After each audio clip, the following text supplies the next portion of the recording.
Hello दोस्तों, मैं आपका गाइड, आपका दोस्त, और आप देख रहे हैं हमारा यूट्यूब चैनल। मुख्य परीक्षा के अभ्यास की श्रृंखला चल रही है और इसमें हम अभी तक 46 प्रश्न कंप्लीट किए हैं। ठीक है, आज हम उसके आगे देखेंगे और 4 प्रश्न इस वीडियो में कवर करेंगे। इस वीडियो के माध्यम से हम प्रश्न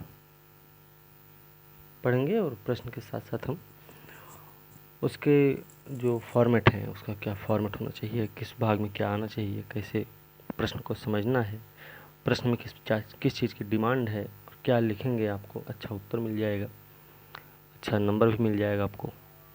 ठीक है, इन सब चीज़ों को हम बताएंगे इसमें।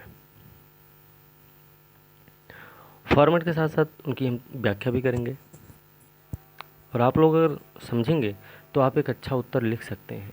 ठीक है, और अगर आप लोग चाहें तो की बात कर रहे हैं,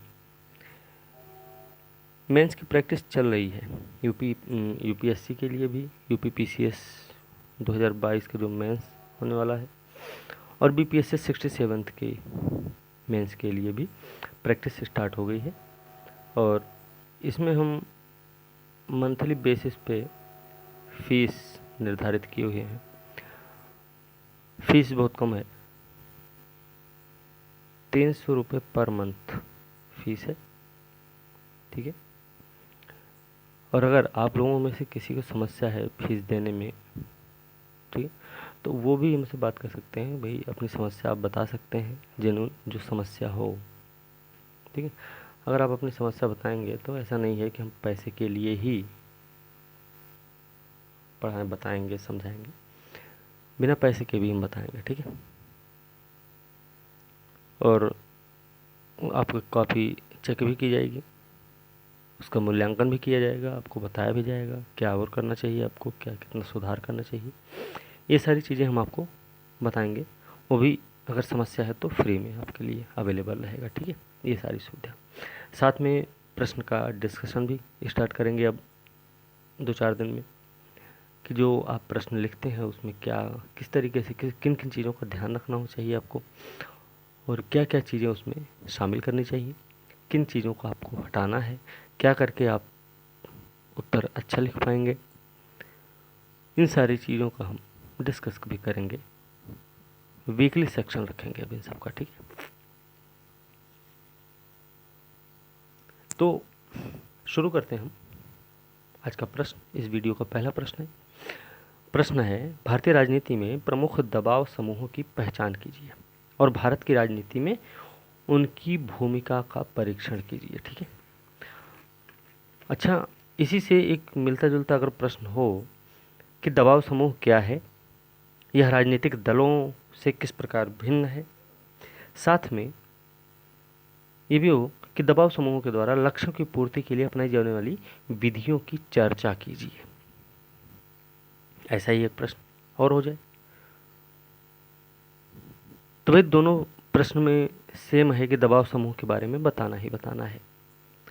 राजनीति में, भारतीय राजनीति में उसकी क्या भूमिका होगी बताना ही पड़ेगा। ठीक है, इसमें थोड़ा सा अंतर हो सकता है कि हितों की पूर्ति के लिए जो प्रयोग करने वाली उनकी विधियां हैं उनको बताना पड़ेगा दूसरे वाले प्रश्न में, और इस वाले प्रश्न में क्या बताना पड़ेगा, इसके प्रकार बताने पड़ जाएंगे, इसकी क्या भूमिका है वो बतानी पड़ेगी, इसके कुछ साइड इफ़ेक्ट भी होते हैं वो क्या हैं वो भी आपको बताना पड़ेगा, साथ में निष्कर्ष देना ही पड़ेगा। ठीक है, तो 2-1 पॉइंट आपके अलग होंगे बस। तो भारतीय राजनीति में प्रमुख दबाव समूह की पहचान कीजिए और भारत की राजनीति में उनकी भूमिका का परीक्षण कीजिए। तो दबाव समूह का परिचय सबसे पहले तो देना है कि दबाव समूह होता क्या है आखिरकार। तो भाई, दबाव समूह एक ऐसा संगठन है जो अपने हितों को आगे बढ़ाने के लिए किसी देश की राजनीतिक या प्रशासनिक व्यवस्था पर दबाव बनाता है। ठीक है, एक चीज़ ध्यान रखना, अगर आप एग्जाम्पल देते हैं ना तो आपका उत्तर बड़ा बेस्ट माना जाएगा। इसमें आप दे सकते हैं कि जब गुजरात में सरदार सरोवर परियोजना से एक वर्ग व क्षेत्र के हितों को प्रभावित होने की संभावना थी, तो दबाव समूह ने संबद्ध लोगों को आवश्यक सूचनाएं प्रदान कर पर्यावरण जागरूकता को बढ़ावा देने का प्रयास किया। ठीक है, या फिर उदाहरण के रूप में आप सरदार सरोवर परियोजना से संबंधित दबाव समूह का प्रयास, दबाव समूहों का प्रयास। ठीक है, ये छोटा सा एग्जाम्पल हो जाएगा।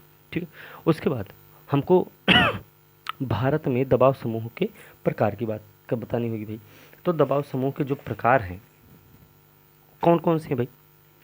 अब देखिए, व्यापारिक समूह है, व्यापार से संबंधित होगा, इसके बारे में आप थोड़ा बहुत बताइए। जैसे CII है, फिक्की है, एसोचैम है, ये सब क्या है, व्यापारिक समूह हैं। ठीक है, दूसरा किसान संगठन। किसान संगठन किसानों के बारे में होगा, इसमें भारतीय किसान संघ है, हिंद मजदूर किसान पंचायत है, समाजवादियों का जो नियंत्रण है, भारतीय किसान यूनियन है, इंडिया किसान सम्मेलन का नाम ले सकते हैं। फिर छात्र संगठन भी कई सारे चलते हैं, उसमें ABVP है, ऑल इंडिया स्टूडेंट्स फेडरेशन है, national students union of India है NSUI, और प्रोग्रेसिव स्टूडेंट यूनियन है। ठीक है, फिर श्रमिक संघ भी आएगा, इसमें श्रमिक संघ में आप All India Trade Union Congress, Bharatiya Communist Party, Indian National Trade Union Congress जो कि भाजपा से संबंधित है। ठीक है, इनका आप जिक्र कर सकते हैं। फिर कर्मचारी संगठन भी होते हैं। ठीक है, ये जैसे all India railway men's federation है, all India post telegram workers union है, तो इनके उदाहरण है, ये सब आप दे सकते हैं इसमें। फिर सांप्रदायिक संगठन भी होंगे। सांप्रदायिक संगठन होगा किसी संप्रदाय की बात करेगा, जैसे हिंदू सभा है, शिरोमणि अकाली दल है, जमात इस्लामी है, कायस्थ सभा है, अखिल भारतीय ईसाई परिषद है, पारसी एसोसिएशन है, राष्ट्रीय स्वयंसेवक संघ, ये सांप्रदायिक संगठन हो गए। जनजातीय संगठन के रूप में अगर बात करेंगे तो इसमें हम national socialist council of Nagaland बात कर लेंगे, ऑल इंडिया झारखंड की बात कर लेंगे, असम के आदिवासी संघ की बात कर लेंगे। ठीक है, जनजातीय संगठन। और भी दबाव समूह हैं, उनमें आप पर्यावरणवादी होते हैं, उपभोक्ता हित समूह के हैं, वकीलों का संघ है, समय समय पर जो उठने वाले विषय होते हैं उनके भी अलग अलग समूह होते हैं। ठीक है, और ये एक चीज़ याद रखना, ये सभी समूह जो होते हैं ना वो स्थानीय या प्रांतीय स्तर पर ही प्रभावकारी होते हैं। ठीक है, इसमें सब लोग रहेंगे, किसान, महिलाएं, छात्र संगठन, सभी होंगे। अच्छा, दबाव समूह की भूमिका की जब बात करेंगे तो इसमें दबाव समूह की जब भूमिका की बात होगी तो इसमें हमें नीतियों को प्रभावित करने में कैसी अपनी भूमिका निभाते हैं। ठीक है, नीतियों को प्रभावित करने में, सरकार का ध्यान आकर्षित करने में, राजनीतिक जीवन को प्रभावित करने में, ऐसे ऐसे में ये अपनी भूमिका निभाते रहते हैं। ठीक है, फिर राजनीतिक सरकार की मनमानी निरंकुशता को सीमित करने में भी अपनी भूमिका निभाते हैं, राजनीतिक प्रक्रिया में भाग लेने में भी ये अपनी भूमिका निभाते हैं, हितों की रक्षा करने में, चुनावी घोषणा पत्र तैयार करवाने में, ठीक है, और लोकतंत्र को मजबूत करने में भी अपनी भूमिका ये निभाते ही हैं। ठीक है, अब ये सारी चीज़ें हमने देख ली। अब हमें ध्यान रखना होगा कि इनकी इनकी आलोचना कैसे होगी। तो आलोचना की बात करेंगे तो इसमें कुछ पॉइंट्स हैं, बस ज़्यादा नहीं है। अनुचित साधनों का उपयोग करते हैं ये लोग। ठीक है, अनुचित साधन का मतलब क्या है कि शासन तंत्र को भ्रष्ट करते हैं और राजनीतिक जीवन में अनैतिकता भी फैलाते हैं। ठीक है, हितों को लेकर संघर्ष करते हैं।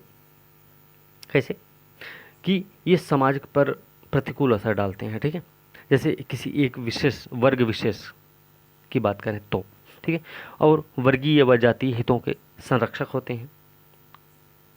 ठीक है, इससे सामान्य हितों को नुकसान पहुंचता रहता है भाई। और इसके अलावा हिंसात्मक रवैया भी कभी कभी इनका देखने को मिल जाता है। ठीक है, अनुचित मांगों को पूर्ण करने के लिए मजबूर कर देते हैं सरकार को। ठीक है, इन सभी आलोचनाओं के बावजूद भी लोकतांत्रिक व्यवस्था का एक अभिन्न, अपरिहार्य और सहायक तत्व बनकर उभरा है दबाव समूह। दबाव समूह राष्ट्रीय विशेष हितों को बढ़ावा देते हैं, नागरिकों और सरकार के बीच संवाद का एक जरिया भी बनते हैं। ध्यान रखना, ये आवश्यक सूचना प्रदान करते हैं, राष्ट्र को राजनीतिक रूप से जीवंत बनाए रखते हैं। ठीक है, ये थोड़ा सा निष्कर्ष के रूप में आप दे सकते हैं। ठीक है, चलिए अगला प्रश्न देखते हैं। बिहार की राजनीति में राज्यपाल की शक्ति और वास्तविक स्थिति का वर्णन करें। तो बिहार की राजनीति हो चाहे उत्तर प्रदेश की राजनीति होगी, चाहे 28 राज्य हैं, 28 राज्य में किसी भी राज्य के राज्यपाल की शक्ति की बात होगी, सबकी शक्तियाँ सेम होंगी। ठीक है, क्योंकि संविधान ने सभी मतलब राज्यपाल की शक्तियों का वर्णन कर रखा है, संविधान में वर्णित किया गया है। ठीक, तो राज्यपाल के बारे में बताना होगा कि यह राज्य का संवैधानिक प्रमुख होता है। संविधान के अनुसार राज्य की कार्यपालिका शक्ति राज्यपाल में ही निहित होती है, जिनका प्रयोग वह साधारणतया मुख्यमंत्री के नेतृत्व वाले मंत्रिमंडल की सहायता से करता है। और राज्यपाल की नियुक्ति कौन करता है? राष्ट्रपति। लेकिन एक चीज़ और याद रखना कि राज्यपाल की जो नियुक्ति है ना, वो केंद्र के अंतर्गत कोई नौकरी नहीं है, ये बात आपको ध्यान में रखना होगा, ठीक है। वैसे इनका कार्यकाल 5 साल का होता है, लेकिन परंपरा देखी जाए तो राष्ट्रपति के प्रसाद पर्यंत ही अपना पद धारण करते रहते हैं, ठीक है। राज्यपाल राज्य का कार्यपाल का प्रमुख होने के नाते दोहरी भूमिका भी निभाते हैं। एक तो राज्यपाल का राज्य का प्रमुख होता है और दूसरा केंद्र के प्रतिनिधि के रूप में, दोनों काम करते हैं, ठीक है। केंद्र की प्रतिनिधि के होने के कारण क्या होता है कि उनकी स्थिति कभी कभी महत्वपूर्ण और शक्तियाँ भी अति प्रभावकारी हो जाती हैं। आप इसमें एग्जाम्पल दे सकते हैं, जैसे महाराष्ट्र का विदर्भ वाला क्षेत्र है, नागालैंड का पहाड़ी क्षेत्र है, ठीक है। इन सब में विशेष इनका योगदान होता है, ठीक है, विशेष भूमिका होती है। इनकी शक्तियों की जब बात करेंगे तो राज्यपाल की शक्तियों के बारे में, राज्यपाल की शक्तियाँ, तो राज्यपाल की कार्यपालिका शक्ति होती है। कार्यपालिका शक्ति अनुच्छेद 154 के अनुसार दी गई है। सरकार के प्रशासन का प्रमुख होता है। राज्य के कार्यपालिका संबंधी शक्ति का प्रयोग अपने अधीनस्थ प्राधिकारियों के माध्यम से करता है। याद रखना, राज्यपाल जो है ना, मुख्यमंत्री और मुख्यमंत्री की सलाह से उसके मंत्रिपरिषद के सदस्यों को नियुक्त भी करता है, उन्हें पद और गोपनीयता की शपथ भी दिलवाता है। राज्यपाल राज्य के उच्चाधिकारियों जैसे महाधिवक्ता हैं, राज्य लोक सेवा आयोग के अध्यक्ष हैं, सदस्यों की नियुक्ति करता है और राज्य के उच्च न्यायालयों में न्यायाधीशों की नियुक्ति के संबंध में राष्ट्रपति को परामर्श भी देते हैं। राज्यपाल को यह भी अधिकार होता है कि वो राज्य के प्रशासन के संबंध में मुख्यमंत्री से सूचना प्राप्त करें। जब राज्य का प्रशासन संवैधानिक तंत्र के अनुसार ना चल रहा हो तो क्या होगा? राज्यपाल राष्ट्रपति से राज्य में राष्ट्रपति शासन लागू करने की सिफारिश भी करते हैं। ये कार्यपालिका इनकी शक्ति है। विधायी शक्ति भी आर्टिकल 174 के अनुसार राज्यपाल को अधिकार मिला हुआ विधायी कि राज्यपाल राज्य विधानमंडल के एक अभिन्न अंग होता है और इसे विधायिका के संबंध में कुछ अधिकार मिल जाते हैं। तो कौन से अधिकार मिलते हैं भाई? कि राज्य विधानमंडल के सत्र को आहूत कर सकता है, स्थगित कर सकता है, राज्य विधानसभा को भंग भी कर सकता है। यदि राज्यपाल को ऐसा प्रतीत हो जाए कि राज्य विधानसभा में आंग्ल भारतीय समुदाय का प्रतिनिधित्व नहीं है तो वह आंग्ल भारतीय समुदाय के एक व्यक्ति को राज्य विधानसभा के सदस्य के रूप में मनोनीत भी कर सकता है। हालांकि एंग्लो इंडियंस का ये वाला प्रोसेस अब समाप्त हो चुका है, ठीक है। राज्य विधानमंडल द्वारा पारित किसी विधेयक पर हस्ताक्षर भी करता है। राज्यपाल के हस्ताक्षर के बाद ही विधेयक अधिनियम के रूप में प्रवृत्त हो जाता है। भाई विधायी शक्ति है। राज्य विधानसभा के किसी सदस्य की अयोग्यता का प्रश्न अगर उठ जाए तो वहां पे अयोग्यता संबंधी विवाद का निर्धारण भी राज्यपाल चुनाव आयोग से परामर्श करके ही करता है। विधायी शक्ति है। धन विधेयक के अतिरिक्त अगर कोई भी विधेयक पुनर्विचार के लिए राज्यपाल राज्य विधानमंडल के पास भेज सकता है। और याद रखना, राज्य विधानमंडल द्वारा विधेयक को पुनः पारित किए जाने पर वह उस पर अपनी सहमति देने के लिए बाध्य भी होता है, ठीक है। राज्य विधानसभा में धन विधेयक तभी पेश होता है जब राज्यपाल ने विधेयक पेश करने के लिए अपनी अनुमति दे दी हो। ये भी बात याद रखना। कुछ और भी विधेयक होते हैं जो राज्यपाल राष्ट्रपति के विचार के लिए सुरक्षित रख सकता है, जैसे उच्च न्यायालय के क्षेत्राधिकार में कमी से संबंधित विधेयक हो या और कोई विधेयक हो जिसके अंदर केंद्रीय सरकार या अन्य राज्यों की सरकार से विवाद होने की संभावना हो। इन सब के लिए इसके कुछ विशिष्ट प्रकार के विधेयक होते हैं। फिर अब अध्यादेश जारी करने की शक्ति होती है। अनुच्छेद 213 के तहत, अनुच्छेद 123 के तहत राष्ट्रपति अध्यादेश जारी कर सकते हैं और 213 के तहत राज्यपाल जारी कर सकते हैं। अध्यादेश के बारे में बता सकते हैं। राज्यपाल की कुछ वित्तीय शक्तियाँ होती हैं। राज्यपाल राज्य के वित्त मंत्री के माध्यम से राज्य विधानसभा में राज्य का वार्षिक बजट पेश करता है। राज्य की आकस्मिक निधि से व्यय राज्यपाल की अनुमति के बिना नहीं किया जा सकता, ठीक है। न्यायिक शक्ति भी है। तो न्यायिक शक्ति क्या भाई? न्यायिक शक्ति है कि न्यायिक शक्ति भी तो है इनकी, है ना। तो न्यायिक शक्ति में यह ध्यान रखना कि न्यायालय द्वारा कोई दोष सिद्ध किए गए अपराधियों को क्षमा कर सकते हैं, उनके दंड को कम भी कर सकते हैं, निलंबित कर सकते हैं, निलंबित करने की शक्ति भी रखते हैं। लेकिन याद रखना, ये शक्ति उनकी उसी सीमा तक रह पाएगी जिस सीमा तक राज्य की कार्यपालिका शक्ति का विस्तार होगा, ठीक है।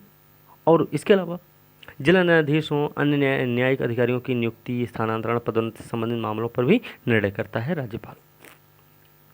अब हम विवेकाधीन शक्ति भी देख लेंगे। जैसा कि आप लोगों को पता है, राष्ट्रपति की विवेकाधीन शक्तियाँ होती हैं कि राज्य की संवैधानिक मशीनरी के विफल हो जाने पर राष्ट्रपति शासन लागू करने की सिफारिश कर सकता है। बहुमत के अभाव में राज्यपाल अपने स्वविवेक से मुख्यमंत्री का चुनाव भी कर सकता है। अविश्वास प्रस्ताव पास हो जाए उस स्थिति में मुख्यमंत्री के परामर्श पर विधानसभा का विघटन भी कर सकता है। इसके अलावा साधारण विधेयक को पुनर्विचार के लिए वापस लौटा सकते हैं अथवा हस्ताक्षर करने से इनकार भी कर सकते हैं। ये सब क्या है? विवेकाधीन शक्तियां हैं। अब बिहार में क्या भी, बिहार के परिप्रेक्ष्य में हम देखेंगे तो राज्यपाल उसी व्यक्ति को मुख्यमंत्री नियुक्त करते हैं। भाई देखो क्या है कि ये सब यही चीज़ें इसमें भी लिखना पड़ेगा आपको, ठीक है। मतलब विधानसभा चुनाव होने के बाद जो भी सबसे बड़ा दल होता है ना, पहली बार सबसे पहले उसी को सरकार बनाने के लिए आमंत्रित किया जाता है। परंतु हाँ, बिहार में भी कुछ घटनाएं ऐसी घटित हुई थी कि जिनका उल्लंघन हुआ है। जैसे महागठबंधन टूटना तो सबसे बड़ा दल राष्ट्रीय जनता दल था, लेकिन सरकार बनाने के लिए राजद की जगह राजद को नहीं लिया ना, राष्ट्रीय जनता दल, ठीक है, वो गठबंधन को आमंत्रित किए थे, जो महागठबंधन, ठीक है। अब इसमें निष्कर्ष भी आप दे सकते हैं। राज्यपाल राज्य का संवैधानिक प्रमुख तो होता है, परंतु कुछ विशेष परिस्थिति को छोड़कर बाकी सभी निर्णय मुख्यमंत्री उनकी मंत्रिपरिषद की सलाह पर ही निर्णय लेते हैं, ठीक है। Sorry, okay. चलिए अगला प्रश्न क्या है कि भारतीय संविधान द्वारा प्रदत्त मौलिक अधिकारों का वर्णन करना है। अनुच्छेद 21 की न्यायिक व्याख्या ने किस प्रकार से जीवन के अधिकार को विस्तृत किया है, इस पर चर्चा करनी है हमको। तो सबसे पहले भैया मूल अधिकार बताना है, क्या है, उसका तात्पर्य क्या है, उसका उद्देश्य क्या है। ये सारी चीज़ें बता के भारतीय संविधान में जो मौलिक अधिकार दिए गए उनका वर्णन भी कर देना है। 6 प्रकार के मूल अधिकार है ना, समता का अधिकार, स्वतंत्रता का अधिकार, शोषण विरोध अधिकार, धार्मिक स्वतंत्रता का अधिकार, सांस्कृतिक शिक्षा का अधिकार, संपत्ति का अधिकार, संपत्ति का अधिकार हालांकि अब नहीं है, संवैधानिक उपचारों का अधिकार, ठीक है। इन सब का वर्णन करना है आपको, ओके। फिर अनुच्छेद 21 को स्पष्ट भी करना है कि कैसे इसने जीवन के अधिकार को विस्तृत किया है। तो आप बता सकते हैं कि किसी व्यक्ति के द्वारा किसी व्यक्ति को विधि द्वारा स्थापित प्रक्रिया के अलावा उसके जीवन या उसकी वैयक्तिक स्वतंत्रता से वंचित नहीं किया जाएगा। गोपालन वाद के बारे में आप बता सकते हैं। मेनका गांधी वाले मामले में की बात कर सकते हैं आप, जिसमें उच्चतम न्यायालय ने ये मत दिया था कि जीवन के अधिकार का अभिप्राय ये है कि सिर्फ जीवन की सुरक्षा नहीं होनी चाहिए, बल्कि इसमें गरिमामयी जीवन जीने का अधिकार भी होना चाहिए। अनुच्छेद 21 जो है ना, प्रदत्त जीवन दैहिक स्वतंत्रता के अधिकार में सन्निहित माना गया है। न्यायालय ने जीवन के अधिकार की व्यापकता को दृष्टिगत करते हुए इसके अंतर्गत क्या क्या शामिल भाई? शिक्षा का अधिकार, स्वच्छता का अधिकार, स्वस्थ जीवन का अधिकार, न्यूनतम और गरिमामयी आजीविका का अधिकार, यौन शोषण के विरुद्ध अधिकार, त्वरित न्याय का अधिकार, निजता का अधिकार और घूमने फिरने का भी अधिकार है ना। विदेश भ्रमण का अधिकार 19 के साथ 21 को मिला के पढ़ने पे आ जाता है, ठीक है। एक ज्ञान कौरवाद भी आया था, इसमें जीवन के अधिकार में आत्महत्या का अधिकार सम्मिलित नहीं था, लेकिन संथारा प्रथा के संबंध में न्यायालय ने तर्क प्रस्तुत किया कि धर्म मानव जीवन के उत्थान के निर्मित है, ना कि उसे खत्म करने के लिए। मतलब जीवन का अधिकार धार्मिक अधिकार से अधिक प्राथमिक होता है। फिर आधार कार्ड अनिवार्यता से संबंधित कुछ आलोचक रहे हैं, तो उसमें उन्होंने कहा कि इससे व्यक्ति के निजता के अधिकार का उल्लंघन होता है। वहीं सरकार ये मानती है कि गरीबी निवारण कल्याणकारी योजनाओं को लागू करने देश की आंतरिक सुरक्षा की दृष्टि से आधार एक प्रभावी उपकरण साबित हो सकता है। उच्चतम न्यायालय ने इस संबंध में मत दिया। कैसा मत था भाई?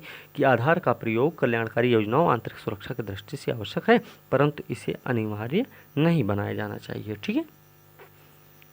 अब निष्कर्ष आप दे दीजिए लंबा चौड़ा सा, और निष्कर्ष ध्यान रखना, निष्कर्ष आपके उत्तर से तालमेल खाता हो, संतुलित करता हो आपके उत्तर को, ऐसा निष्कर्ष होना चाहिए।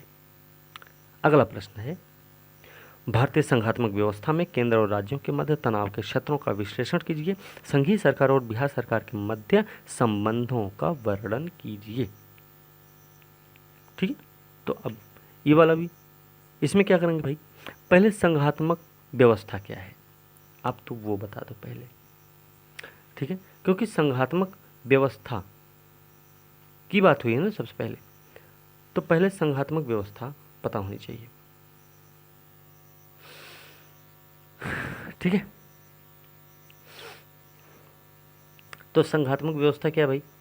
संघात्मक व्यवस्था मतलब है कि शक्तियों का विभाजन ना केंद्र राज्यों के मध्य स्पष्ट रूप से किया गया है। 7वीं अनुसूची में ही देख लो, केंद्र राज्य समवर्ती सूची, 3 सूचियों के अंतर्गत शक्ति का बंटवारा है। इस स्पष्ट बंटवारे के बावजूद भी कुछ ऐसे मुद्दे हैं जिनकी वजह से केंद्र राज्य सरकारों के मध्य तनाव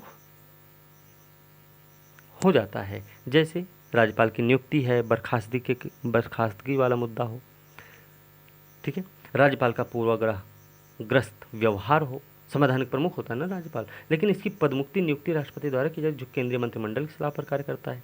इस प्रकार से परिस्थितियों में क्या होता है कि राज्यपाल राज्य के संवैधानिक प्रमुख होने के साथ साथ केंद्र के अभिकर्ता के रूप में भी काम करता है। इसके अतिरिक्त राज्यपाल को कुछ विवेकाधीन शक्तियाँ भी मिलती हैं, आपको ये भी पता होना चाहिए। तो इस परिस्थिति के फलस्वरूप राज्यपाल की बढ़ती सक्रियता विवेकाधीन शक्तियों का केंद्र के पक्ष में प्रयोग जो है ना, वो विवाद का विषय बन रहा है। आज़ादी के बाद से ही राज्यपाल की भूमिका केंद्र के एक एजेंट की तरह कार्य करने की रही है, लेकिन एक चीज़ याद रखना, केंद्र राज्यों में एक ही दल की सरकार होने के फलस्वरूप विवाद उभरकर धरातल पर नहीं आते और राज्यपाल की भूमिका समन्वयक के रूप में अधिक होती है। लेकिन समय के साथ भारतीय राजनीति में हुए परिवर्तन के मद्देनज़र राज्यों में क्षेत्रीय दलों का उद्भव भी हुआ। परिणाम स्वरूप क्या हुआ? परिणाम स्वरूप केंद्र और राज्यों में अलग अलग दलों की सरकारें बनने लगी और इससे जो है ये थोड़ा सा हमको देखने को मिल जाता है। फिर मुख्यमंत्री के समक्ष बहुमत का संकट उपस्थित होने पर राज्यपाल का व्यवहार राजनीतिक पूर्वाग्रह से ग्रसित होता है। अनुच्छेद 356 के संदर्भ में देख लो, राज्यों में केंद्रीय बलों की तैनाती के संबंध में देख लो, राज्यपाल द्वारा राज्य अध्यादेशों को राष्ट्रपति की मंजूरी है तो आरक्षित करने के संबंध में देख लो, वित्तीय आवंटन की स्थिति में केंद्र द्वारा भेदभाव की स्थिति देख लीजिए, मुख्यमंत्री के विरुद्ध खुफिया जांच एजेंसी का प्रयोग देख लीजिए, अखिल भारतीय सेवाओं का प्रबंधन है, नक्सलवाद आतंकवाद के कारण राज्यों में केंद्र का हस्तक्षेप देख लीजिए।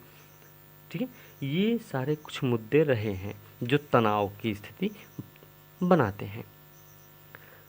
ठीक है, अब हम इस वाले मुद्दे पर चलें। तीसरा वाला जो भाग है संघीय सरकार बिहार सरकार के मध्य केंद्र प्रायोजित योजना में राज्यों का रुचि न लेना, केंद्र द्वारा वित्तीय मदद की स्थिति में पक्षपातपूर्ण व्यवहार, राजनीतिक पूर्वाग्रह से प्रेरित होना। 14वें वित्त आयोग की अनुशंसा में बिहार की हिस्सेदारी के संबंध में मतभेद है, राज्यपाल की राजनीतिक प्रशासनिक भूमिका है, राज्य के सत्तारूढ़ ठीक है दलों में के विरुद्ध भी कुछ ऐसा होता रहता है, कभी कभी आता रहता है। मद्य निषेध की स्थिति में केंद्र राज्य की भिन्न भिन्न नीतियाँ, पंथ निरपेक्षता की व्याख्या के संबंध में केंद्र राज्यों के मध्य तनाव की स्थिति, नक्सलवाद के मुद्दे पर मतभेद की, ऐसी कुछ स्थितियाँ रही हैं। ठीक है, अब आप निष्कर्ष भी दे सकते हैं। ठीक है, निष्कर्ष आप हमेशा ध्यान रखें कि वो सटीक होना चाहिए। ठीक है, अब ये हम बस यहीं तक देखेंगे, ये वाला अभी नहीं देखेंगे, ये वाला प्रश्न हम अगले वीडियो में देख लेंगे। ठीक है, तो 50 प्रश्न ये आपके कंप्लीट हो गए। अब आपको ये पता होना चाहिए कि ये 54 प्रश्न आज बने हैं, तो इन चारों प्रश्नों को आप सही अपनी कॉपी में लिखिए और लिख के आप हमें भेजिए। और आपके पास अगर दिक्कत है, फीस देने में कोई समस्या आ रही, तो आप भाई हमको सीधे बताओ, नंबर हमारा यही है। ठीक है, हम उस समस्या का समाधान करेंगे। ऐसा नहीं है कि हम फीस के लिए ही आपको पढ़ाएंगे, फीस नहीं होगी तो भी पढ़ाएंगे। ठीक है, बेफिक्र होकर पढ़ाई करो, समस्या सबके साथ होती है, वो हमने भी देख रखा है, तो इसलिए हमको पता है कि समस्या कितनी कठिन हो सकती है। ठीक है, तो फिलहाल आज की वीडियो हम यही समाप्त करेंगे, अगली वीडियो के साथ कल मिलते हैं। तब तक के लिए धन्यवाद। पढ़ते रहिए, तब तक अच्छे से रहिए, मस्त रहिए, खुश रहिए। ठीक है, और लिखते उखते रहिए भाई, पढ़ाई करिए। कुछ दिक्कत है तो आप पूछिए, बेफिक्र होकर पूछिए, हम बताएंगे। और मैसेज ना करेगा, अगर फ़ोन कर लेंगे ना तो और अच्छा रहेगा, क्योंकि हम मैसेज करके ज़्यादा देर तक मैसेज नहीं कर पाते। ओके, तो इसी के साथ आज की वीडियो हम यही समाप्त करेंगे, अगले वीडियो के साथ कल मिलते हैं। तब तक के लिए धन्यवाद।